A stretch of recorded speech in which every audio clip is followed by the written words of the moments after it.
বৃন্দাবনে কখনো পয়সা দিয়ে যাওয়া যায় না। বৃন্দাবন যেতে গেলে যেটা আগে প্রয়োজন রাধারানীর কৃপা।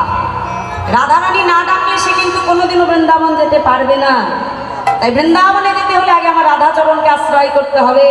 তাই বলছে শোনো, তোমরা কেউ ভুল